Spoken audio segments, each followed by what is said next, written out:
Hello everyone. In honor of the upcoming BattleTech Mercenaries Kickstarter, I want to highlight a few classic BattleTech vehicle designs that you absolutely should give a try in your next game.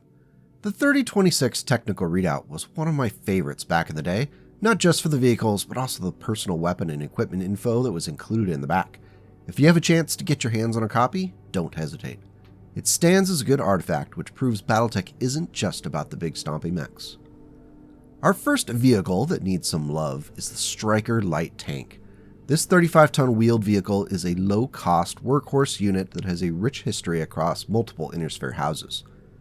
First rolling off the production lines in 30-06, the Striker is a result of a joint design effort between Wonderland Enterprises and Valiant Systems. Each company brought their expertise to create a design that was sleek, functional, and flexible enough to meet the needs of a 31st century battlefield.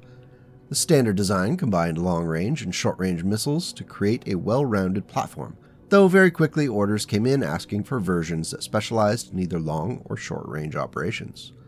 The Striker's electronics and communication systems were reliable, and the vehicle was soon in high demand. In order to keep costs down and produce the vehicles quickly, engineers went with a wheeled chassis instead of tracks or a comparatively complicated hovercraft design. While not as all-terrain as those other options, upkeep on a wheeled vehicle could be done at lower cost and without specialized facilities, which was attractive for planetary militias and mercenary units that wished to save money on repairs. Even with significant competition in the light tank market, the Striker was able to carve a niche thanks to the Pylum light missile system, which worked so well that it was used unmodified in a variety of designs over the years. The vehicle's electronics package, which consisted of communications, tracking, and targeting systems, was developed to be a single component unit. This further pushed down costs, but at the disadvantage of centralizing systems. In the case of a lucky or unlucky hit on the vehicle, if that electronics package is damaged or destroyed, the vehicle is left blind, comms dead, and unable to fire its weapons. Though individually the Striker is not a formidable foe, they work well in tandem. A battle report from the House Kurita-held world of Styx includes a description of a company of Strikers which found themselves isolated near the landings of multiple House Davion dropships. Using cover from nearby hills, the Strikers were able to use indirect fire to pin down the deploying mechs. As more dropships arrived, the Strikers were forced to pull into a defensive ring and fire in all directions. After several hours of probing attacks from the light Davion mechs, the Davion commander inexplicably pulled his or her forces back, leaving the Strikers holding their position and able to fight another day. The Striker did receive some upgrades over the years, including variants that focused on either long or short-range missile duties. During the 3040s, the design saw significant upgrades to the powertrain, armor, and weapon systems. The most significant upgrade was the shift from an internal combustion engine to a fusion power plant. Experiments with Artemis fire control systems and Narc missile beacons could also be found on Striker vehicles across the Inner Sphere. The legacy of the Striker is one of a versatile vehicle which could be modified, used in a rough and tumble manner, and still function. There's something to be said for weapon systems that are reliable and don't need complex and expensive components to function. It's not the speediest, most powerful, or toughest vehicle out there. However, if you found one in your grandfather's overgrown shed covered with 40 years of junk, I bet it would still work. Consider giving the Striker some love in your next game. For only 564 battle value, it's worth it. Our next vehicle from the 3026 TRO that deserves some limelight is the Shrek PPC Carrier. Though likely a little better known than the Striker, it has earned its reputation for being a heavy-hitting tank that cannot be ignored on the battlefield.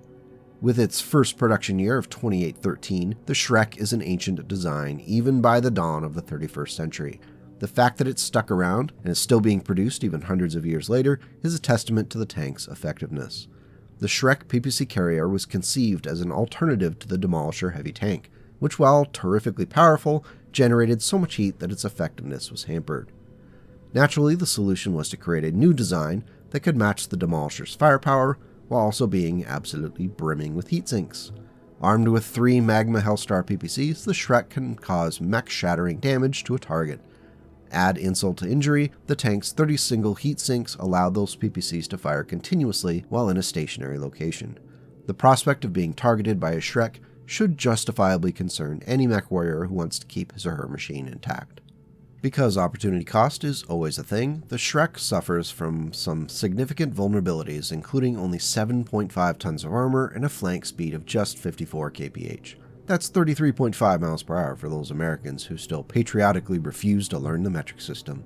Due to those drawbacks, the tank has been described as a glass cannon, which is fair. Commanders who bring a Shrek into the battlefield usually do so with support that can fend off attackers who will seek to get within that minimum range of that Shrek's PPCs. As long-range fire support, it's difficult to negate the Shrek. Ultimately, it does require eventually charging the position with light and medium mechs in hope that a PPC shot doesn't end up scoring a lucky hit. Fire from a distance tends to be hampered by return fire and the tank's design, which is very low profile and is easily protected by prepared positions. There are many tales of battles where Shreks set up in defensive positions were able to hold off or even destroy much larger forces from relative safety. While there have been some variants to the Shrek over the years, the basic loadout hasn't changed much. We won't go into the Succession Wars downgrade of the weapons to 3 AC5s instead of PPCs because it's horrible and it makes me feel sad. In 3072, Shreks started to roll off the assembly line with heavy ferrofibrous armor, which improved the tank's chances of surviving the battle, as well as opened up enough space for an anti-missile system to tackle counter-battery fire. If you're looking to field a vehicle that will immediately put your opponent on edge, the Shrek will do that easily. It's too powerful to ignore, and with a battle value of only 935, it's not going to break the bank when you lose it. Our next vehicle I think you should consider adding to your next BattleTech game is the sort of all-or-nothing roll of the dice move, which could lead you to either glorious victory or ignoble defeat. The famed LRM and SRM carrier has been the abused fodder in MechWarrior 5 for a long time, though I'm willing to bet that few have actually used the vehicle in their tabletop games of BattleTech. The concept behind the missile carrier goes back to the 20th century, when engineers and designers sorted out that if one missile is good, then more is better. The LRM and SRM carriers of the 31st century are simply the latest version of a very effective and visually enthralling concept. They are ubiquitous, found in armies of every inner-sphere house, countless mercenary corporations, and periphery states. They're produced in factories across the inner sphere, and it shows in a wide variety of variants and designs. Effective deployment and use of LRM and SRM carriers can provide a substantial boost in fire support and tip the tables toward a victory. The firepower comes at a cost of speed, maneuverability, and armor. It's said that the armor of most LRM-SRM carriers is only there to keep the crew safe from the exhaust from their missiles, and not as any serious protection from incoming fire. That's not entirely fair, as there are 3 tons of armor. It does offer some modest protection. However, having only 12 points of armor in the front of your vehicle does test the meaning of modest. Typically, the vehicle is going to have either 3 LRM-20s or 10 SRM-6s. Either flavor has the potential of causing catastrophic damage on a target. With up to 60 damage on the LRM carrier and 120 possible damage on the SRM carrier, these vehicles are too dangerous to ignore on the battlefield. The standard LRM carrier has 4 tons of ammo, which means there are up to 8 turns of continuous LRM fire to ruin someone's entire day. The SRM carrier has 6 turns of continuous fire, though if you're fighting one and letting it live for 6 turns, you're playing the game wrong. Our last entry in our collection of fun 3026 vehicles is a fan favorite. It seems that almost everyone has a story about a Savannah Master scoring a crucial hit with its medium laser in the last desperate turns of a battle. These little vehicles are the bane of any mech warrior who wants to make a 2-hit roll, and it's gloriously frustrating. Designed to meet the needs of a recon and screening vehicle that could also threaten scout mechs in the field, the Savannah Master is a low-cost and surprisingly effective solution. It weighs in at only 5 tons and relies upon speed rather than armor or countermeasures to avoid being destroyed.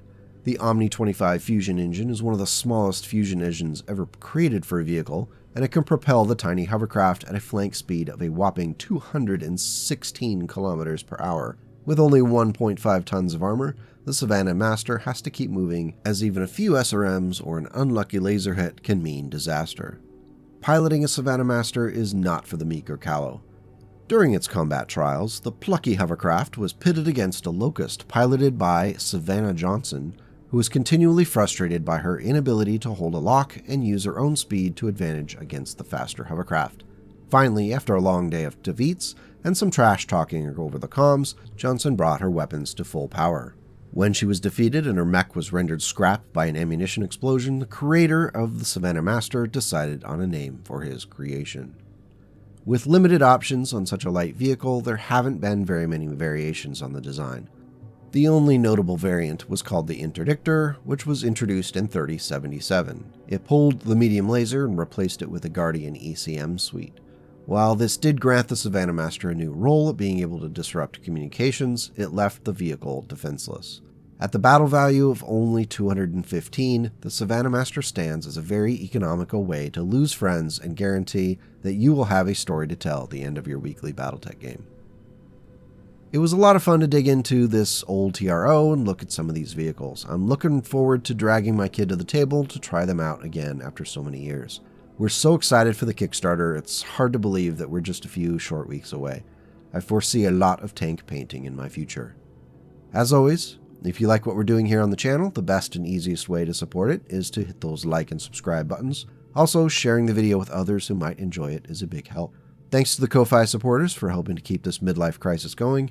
Take care and go make the world a slightly better place today and tomorrow.